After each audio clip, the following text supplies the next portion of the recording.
Welcome to a new episode of the Asianet News Science Talk.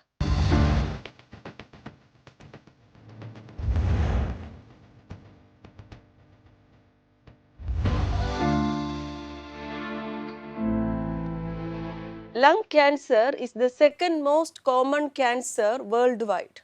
Also, it's the leading cause of cancer deaths globally. The 5-year survival rate is 20%.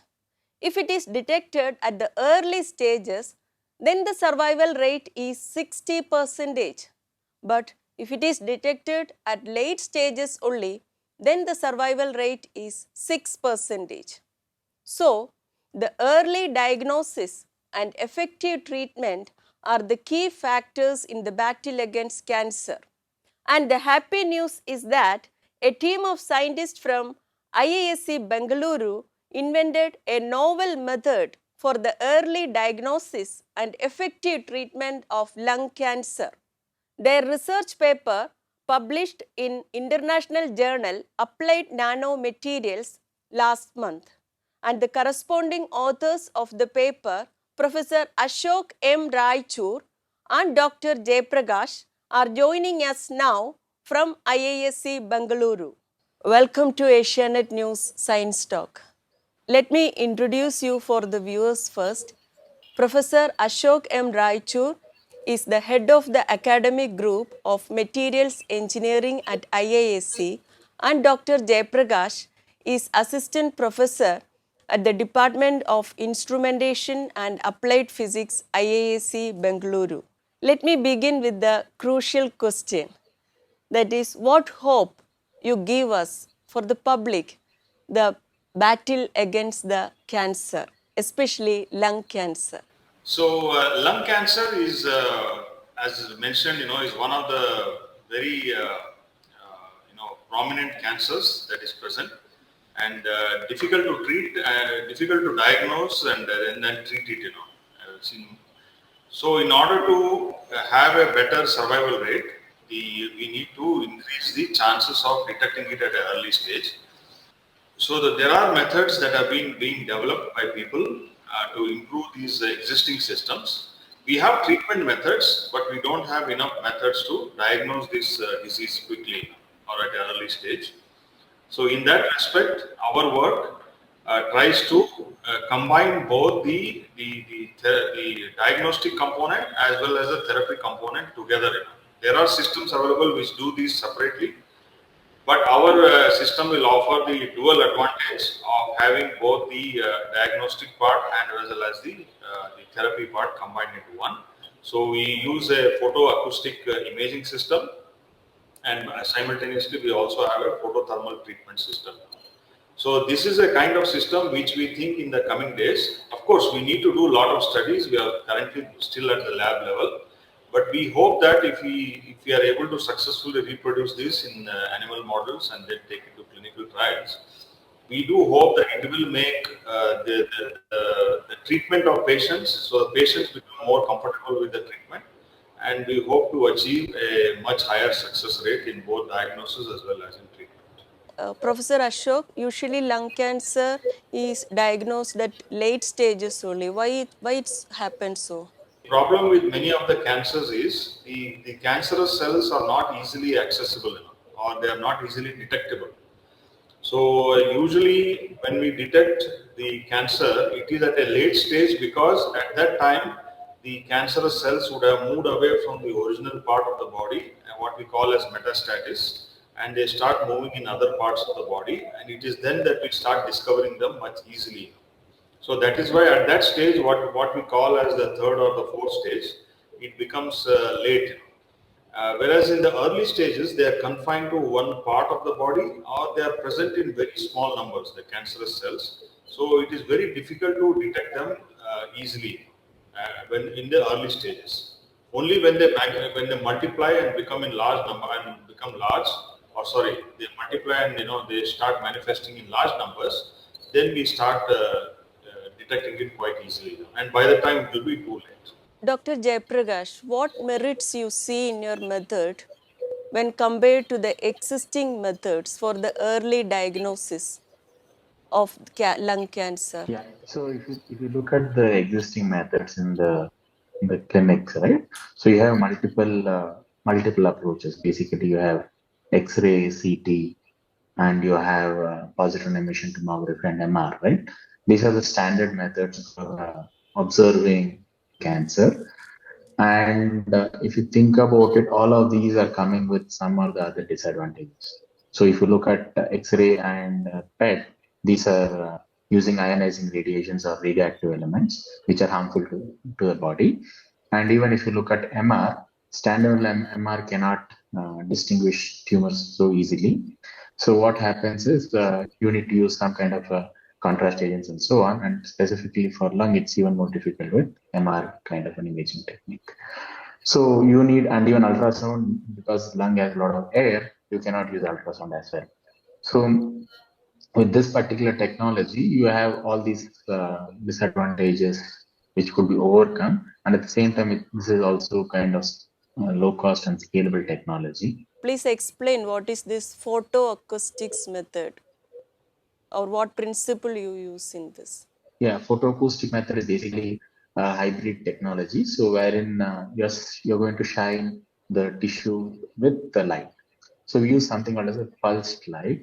So this pulsed light has the pulse width of 10 nanoseconds You use light to fall on on the the tissue. tissues. Okay. On the tissue, A and this normal light light or has laser?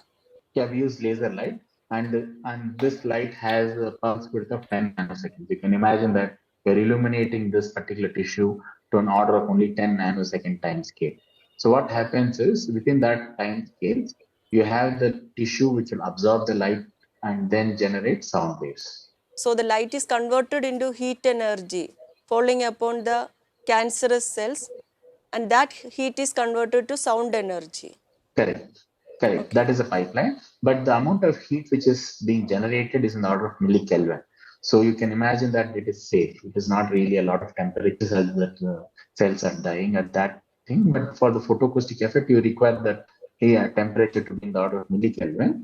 The more important thing is you need the heat and the stress to be confined within that particular tissue.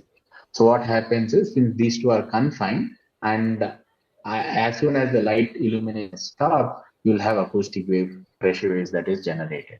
And we detect these pressure waves using ultrasound Let transducer me arrays. ask you one doubt. Why the healthy cells not generating heat, only the cancerous cells generating heat upon falling a short beam of laser for a nanosecond? Yeah, that's a good question. So basically, what happens is we are not really looking at cells, we are looking at molecules. So by molecules, what I mean is you have different molecules in the body called oxyhemoglobin, deoxyhemoglobin, glucose, lipids, and so on. Each of these molecule absorbs at a particular laser wavelength. So when I illuminate it, I will illuminate that particular tissue at different wavelengths, and I try to resolve these different molecules. And there is a theory which says that at the cancer site, you have more requirement of more oxygen. As a result, your concentration of oxy and deoxyhemoglobin tends to be a bit different in cancer compared to other tissue types. So that's how we try to measure something called as an oxygen saturation map. And from oxygen saturation map, you can identify the tumor site very easily.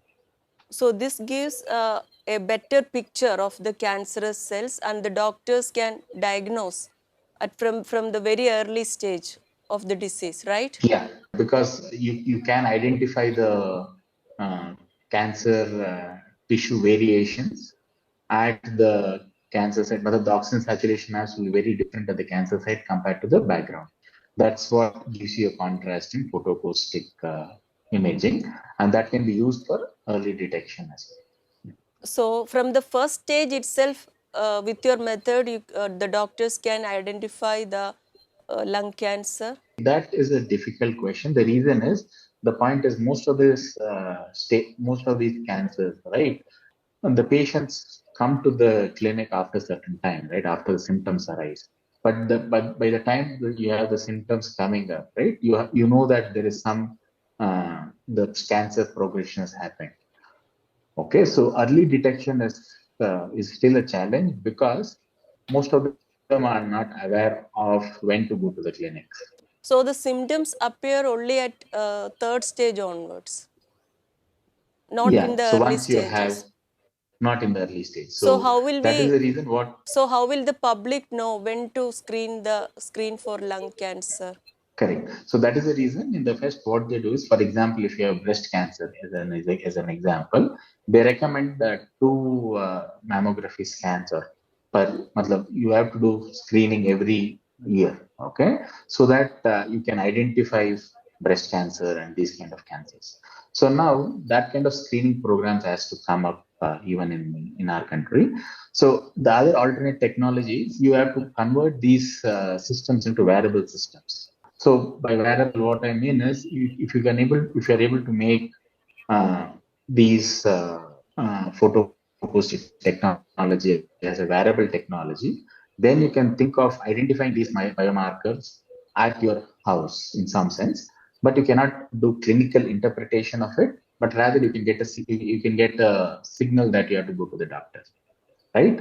So that could be possible by developing advanced wearable Will you explain? technologies and then looking at this market. Will you explain the guidelines for the public for to check at the home itself? That is whether they have any symptoms for this lung cancer. So typically the symptoms of lung cancer appears by coughing and so on, right? And the point is, unless until you have symptoms, very difficult to check.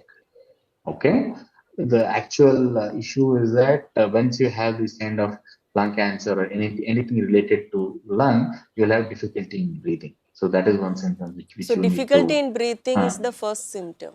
yeah, is one of the symptoms, and the other symptoms is you will have cough and all these aspects which is related to breathing, right? That is one of the symptoms which people have to look into. Professor Ashok and Dr. Jayaprakash, you both are from engineering fields. So we would like to know how you conduct this research and experiments in the medical field. And Professor Ashok, your expertise lies on materials engineering, especially nano materials. So we would like to know how you focus or how your lab focuses on the experiments for this method. We have been working in the area of nanomaterials for about close to 18 years now, and we have developed many different systems for drug delivery in the past, and we continue to do that work. Parallelly, we have also started working on using these kind of materials for photoacoustic imaging as well as photothermal therapy. We have tried other materials in the past, but were not successful. But then this material we started getting success. What's the speciality of this material you use, these nanoparticles? Uh, this particular composition, for example, copper sulfide, or there's a class of materials called chalcogenides. They have been shown to exhibit the property of photothermal therapy in the past. Similarly, gold separately has been used, but the disadvantage is gold start functioning or having these properties at a much larger size, or particle size. So I am talking about a couple of hundred nanometers. So when you have larger size particles, they are difficult to deal inside the body. So somehow, if you can reduce the size of these gold particles and also combine them with copper sulfide, that is the idea we came up with. So we developed a method of synthesizing copper sulfide and gold, which is coupled together, and then we were able to reduce the size and also have the synergistic effects of both these particles. So that is the uniqueness of this study. So, what motivated you to combine these gold nanoparticles and copper sulfide particles to get a hybrid of these two, that is, gold and copper sulfide nanoparticles? Yeah, as I just mentioned, What motivated you to get this idea of making the hybrid of these nanoparticles? yes. Basically, as I said, gold works well, but at a larger size, and handling it at that size is slightly difficult, especially in vivo conditions. That is, when you inject the sample inside the body, and you also need a large amount of energy for it to function, to generate heat inside the body. But if you reduce the size, then normally the nanoparticles tend to function better, in terms of the reaction to the light. So copper sulfide has been shown to do that, but then there are other challenges with that.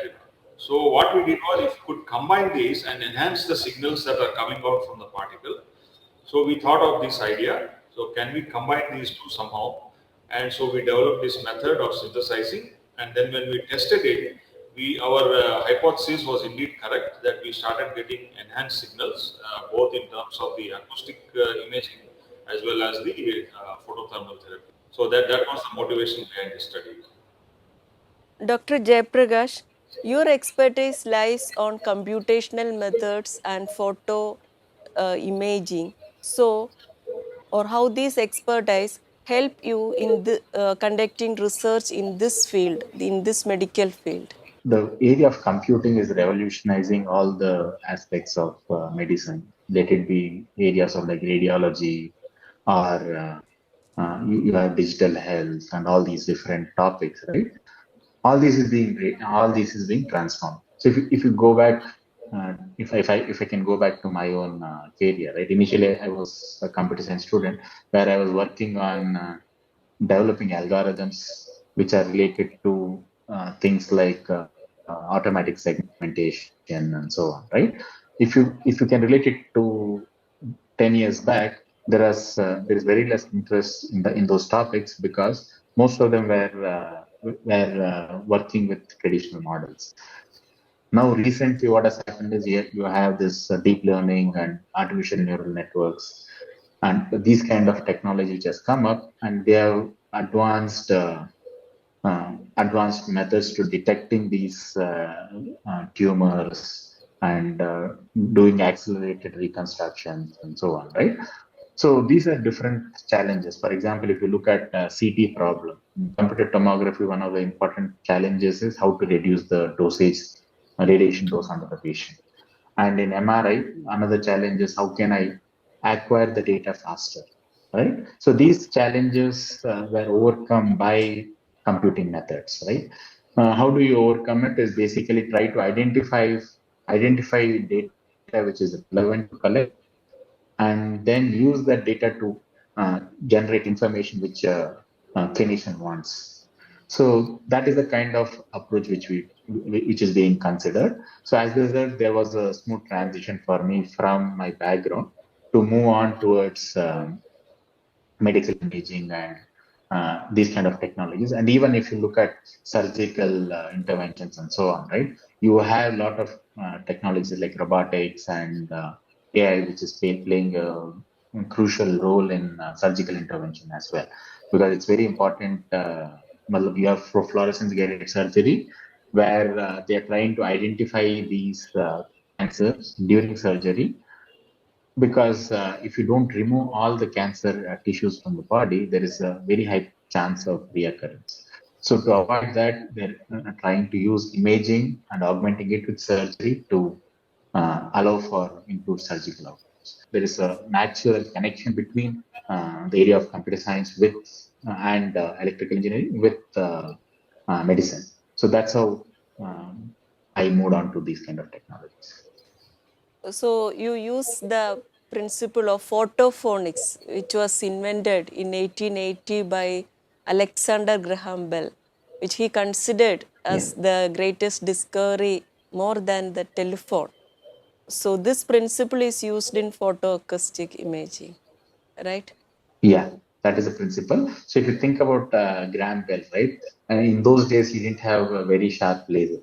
So the experiment that he conducted was you had this sun, and he used to illuminate this sunlight onto metal, and he was chopping this sunlight, and that generated the sound waves. So that was the initial discovery of how you can generate sound from light. And now we have advanced technology in terms of laser and lasers and so on, which happened in 1950s, 1960s. So now you have wide variety of lasers, like you have supercontinuum lasers, pulsed lasers, continuous wave lasers. So now you have different lasers catering for different applications. So the evolution has started in 1980s, but it has grown much farther. And more recently, you also have multimodal imaging systems that has been considered.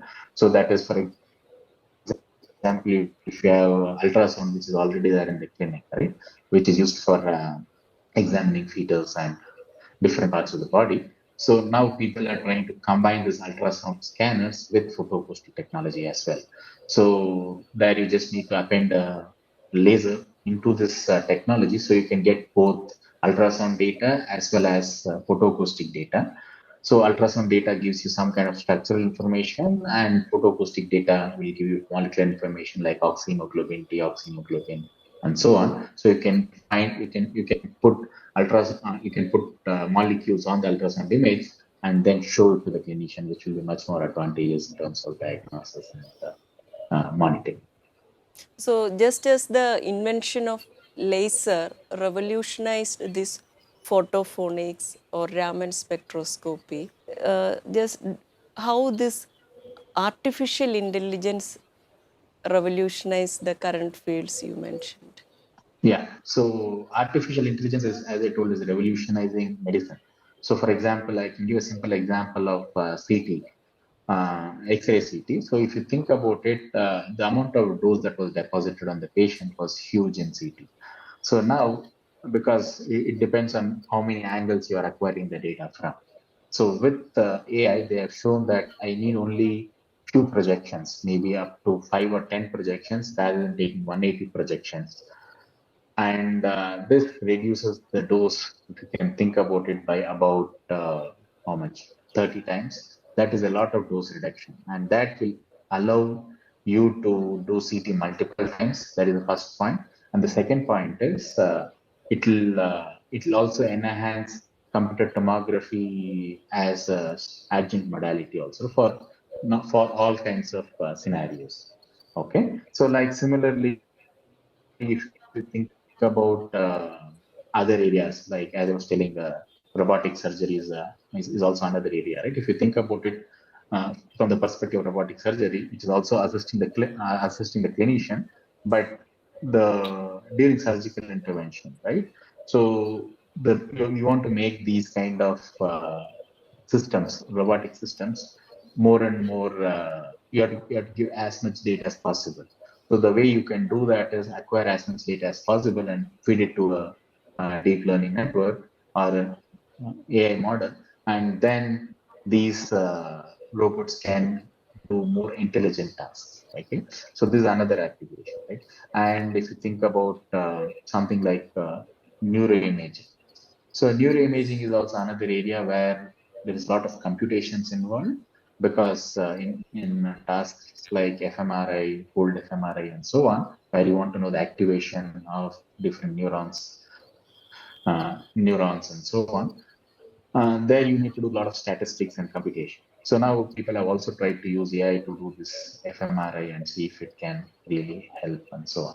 So any imaging technique that you're taking is being influenced by AI. Not only imaging, even at signal level.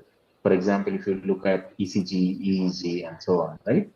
These signals are also very essential in clinics. So these signals are also being used and being classified into different disease conditions. For example, in ECG, if you look at the signal, you can classify it into arrhythmia and uh, and something like lower lower bundle branch block and so on, right? Myocardial infarction and so on. So now if I have good amount of annotated data, I can use EEG signals to classify this and then reduce the intervention of a clinician. But at the end of the day, someone has to take responsibility. So these AI, these technologies can assist a clinician. It can give you some information, I would say ground zero level information to the clinician, but then the clinician should take it forward from there and do a appropriate diagnosis of treatment. Professor Ashok, the other authors of the paper are Madhavi Tripathi and Swati Padmanabhan. What's their role in this research? Madhavi Tripathi is my student, a PhD student working in my lab, and Swati is a PhD student working in Dr. Jayaprakash's lab. And Madhavi's role was to prepare this. She actually came out with this idea, initial idea of combining these particles. It's her idea. That's the combining these particles. Yeah, the way we progress in PhD is that we allow the students to come out with some kind of idea. Large, That's they do a literature survey and they come out with some broad idea. Then we sit together and we define a problem. So that is how this problem was defined. that's great, sir. And You then give she, space to the your students' idea. yes, yes, all the students have to define some kind of problem, and then we help them to shape it up, and put it in a proper order.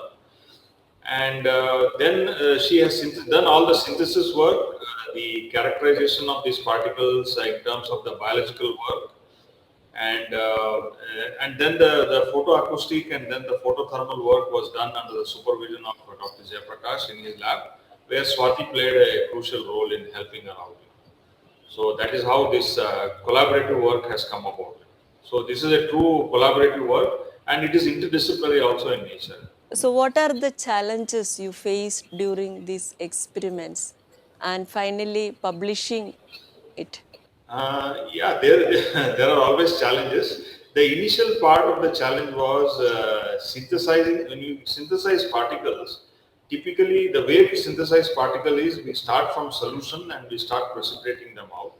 And during the process of precipitation, the particles will start growing. They start becoming bigger and bigger. So there should be a way of controlling the size of these particles. So that is where the challenge was. And we were able to achieve that by using different chemicals in the synthesis process and then coupling it with gold. So we defined this method. It took us some optimization to do that, but finally we arrived at the right proportion of the chemicals so that we could synthesize them quite effectively. Not only synthesize it, but also reproduce it. Dr. Jayaprakash, do you see any areas which you need to improve in this research to get a better result, which equip you to go to the next level? Yeah, so that's a good question. So as I was telling earlier, right, if you think about it, uh, for example, you take lung cancer, any cancer. So identifying it early is a very important, very important uh, goal, right? End goal. So there are two ways of looking at it. One is from the probe's point of view, which is develop nanoparticle or all these particles and evaluate the the translatability in terms of cytotoxicity, and so on. So these particles should not trigger something called as immune response in the body, and that will be a very challenging task in terms of translation, right? So now, if you think about it, I want to develop a particle which does not trigger immune response.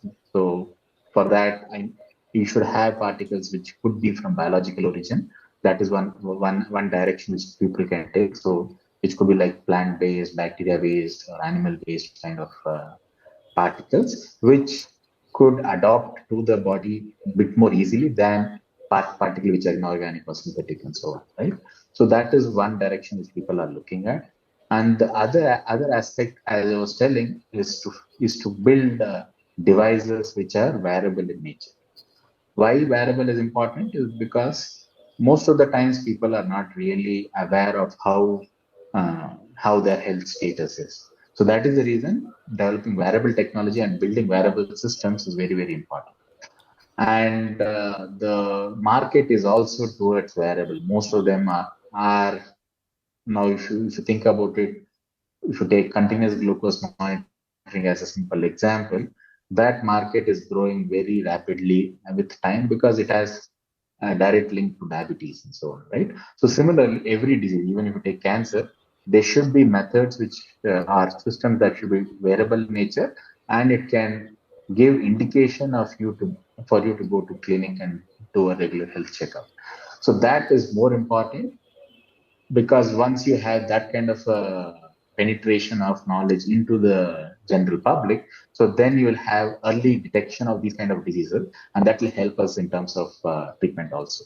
Professor Ashok, do you find any potential application for your method to treat any other cancers in future In apart from principle, lung cancer? yes, yes.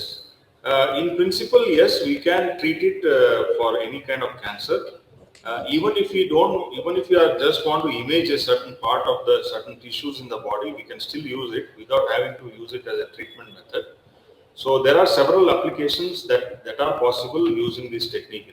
So that is not a problem. The other advantage or the next step would be to also combine these particles with a drug molecule. Supposing if you are able to attach a drug molecule onto the top of this particle, then we can combine the effect of both, let's say, chemotherapy as well as the photothermal therapy together to achieve better efficacy with in treating the cancer cells. So that's the future of your method. Yeah, in fact, we are already working on it. We have started that work parallelly. So that will be the next step. As far as this particular work is concerned, we'll now start working on animal models, and then we will see how the data comes out. Once we analyze that data, then we should have a better idea of moving to the clinical trials. So when the public can expect the ready to use technology for diagnosing the lung cancer using your method? Uh, yeah, normally these processes are a little long drawn. So typically, developing a new process typically take about anywhere from 5 to 7 years, I would say. But that is once we come into the clinical trial. The clinical trial themselves will take at least 3 to 4 years. So So you then, need collaboration with hospitals for clinical yes, trials. yes, So we, is we, there any we have to collaboration collaborate now? with the clinicians. Yes, Is there any collaboration now? not right now, but we hope to do it in the coming months. Any Once we do discussions? the animal model studies in IISc, then we will start talking to people and see how to take it forward. Which hospitals, sir? We haven't. There's no particular hospital identified right now, but normally we work with either St. John's or with Ramaya Hospital, which is next to us. So we hope to do that in the coming months. And in the coming years, we are hoping that we are starting our own medical school. So in the coming years, I think we should be able to do it within IISc. IISc will start medical school. Yes, it is Okay. a process that is already on, and we should have it next year, end of next year. Will next year you will start medical school? Yes, yes. Okay, that's a great information. Professor Ashok, you received many awards and honors. We cannot list all those in this interview, including the Fellow Royal Society of Chemistry in UK and almost all awards in India for the scientist. So, and you are visiting professor across in many universities across US, Germany and South Africa. So, how this vast experience helps you personally and professionally, and most importantly, how much your students at IISc benefit from this experience? Okay. In terms of collaboration, this is a very unique thing that is to academicians. And in IISc, we have a lot of visitors, both to my lab as well as to other labs. So we get to hear ideas and also exchange ideas with the faculty. And they also, when the faculty visit us or we visit the faculty abroad, we tend to interact with the students also. So from the students also perspective, we tend to learn a lot, and my students learn a lot from the visiting faculty. So this is, and it also helps them to grow as as researchers, because they tend to get when you see a different line of thinking, a different kind of work or expertise, and then when you try to bring it into your own work, I think that really helps. And I would say that my whatever my collaborations, my friends or colleagues who have come here and visited us and stayed with us, they have always helped my students, and that has also helped them. We send them abroad sometimes to do some work in different labs. Not only with the collaboration outside India, but also within India, we have collaborations.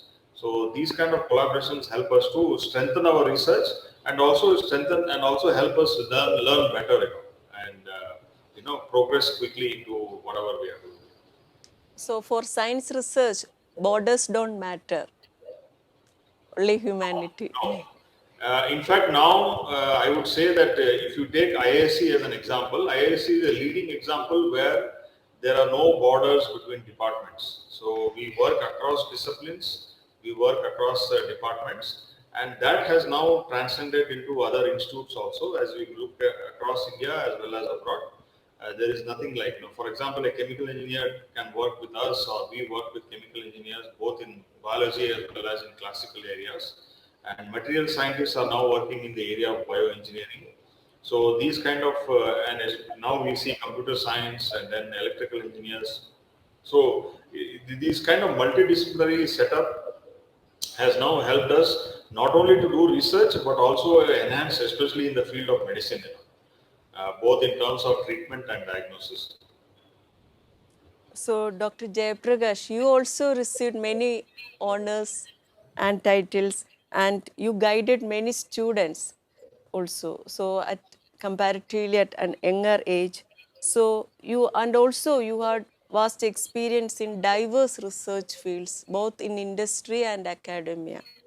So, and also you have much experience in the Munich Technical University in Germany. So, how those experiences help you in this research in medical field? So in technical industry Munich, what happened is that group was much more highly interdisciplinary, where you had chemists, biologists, engineers, and everyone, right?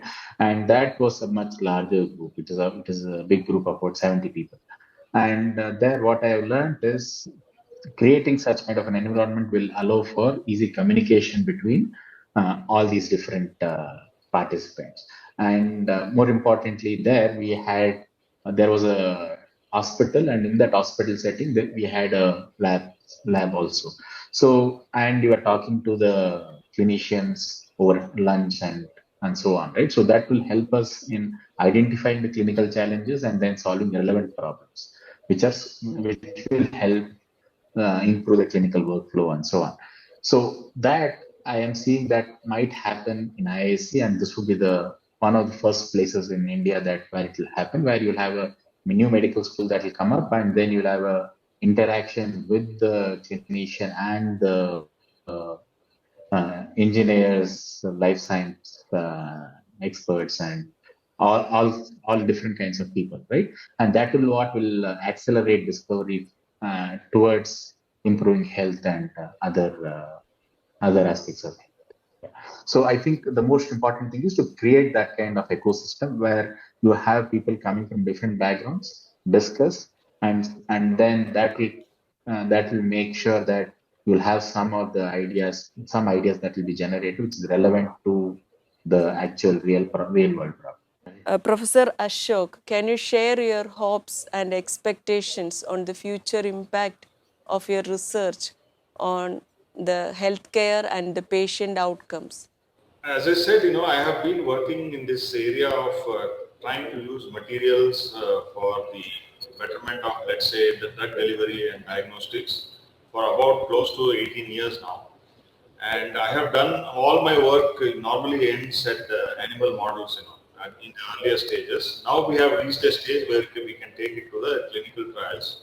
So I hope that much of our work has been highly appreciated, and we have got very good results.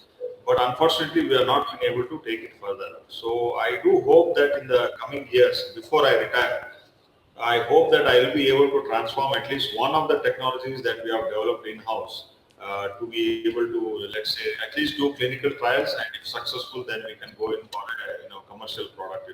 If I can achieve at least one of it, I think that will be a great recognition or a great achievement, I would say. Let's hope so, sir. And Dr. Jayaprakash, what's your hope and expectations? Yes, there are two things. Firstly, is the hopes and expectation for healthcare is one aspect. The other aspect is hopes and expectations for education. So, hopes and expectation for healthcare is basically try to develop a device which will be point of care and that will allow for early detection. Okay, that is my hope, to see that at least by end of the career I have one device which is commercialized, and that I think is the hope for most of the academicians in India, so that at least by retirement there is something which will contribute back to the society. In this case, it will be healthcare, and the hope is that for the education aspect is that we want to have more and more student getting into these areas, and that will help. That will basically help the knowledge to trickle down to a lot of people, and that will also help in bringing awareness among general public. So education is a very important tool where we encourage more and more students to join these kind of programs, which is there are new programs like MD PhD and MD MTech which is coming up in our institute that will help them to really become a clinician, but at the same time how can we use the engineering aspects also, right? These kind of tools will add value in the clinical setting as well. So in terms of education also, there is a lot of motivation needed for students to enter into this space, right? Yeah. So that is what is my hope, that I'll have more and more And train also, train more students and create a space for them to find relevant job opportunities both in industry and academia. Professor Ashok, I think your comment points to the need for more industry academia relation for bringing the technology of the basic science research. Okay.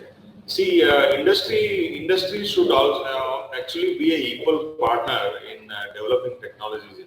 Even though the ideas, the basic ideas, and the applications are demonstrated by universities or institutes at some level, but eventually, I think we need some hand holding from industrial partner, which can help us to commercialize, move it to a larger scale, pilot scale, and then probably take it to the commercial level.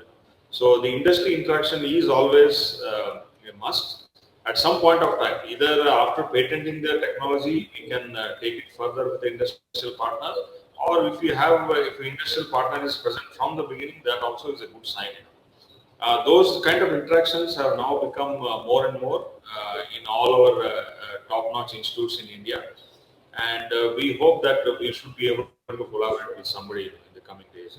Thank you very much, Professor Ashok and Dr. Jayaprakash, for finding time and sharing information with us. And we wish you continued success in all your research projects. And we express our gratitude for working for the betterment of our life. Thank you very much, sir. Thank you so much. Thank you, Shalini. మీకు మా video నచ్చినట్లయితే please like, share and subscribe.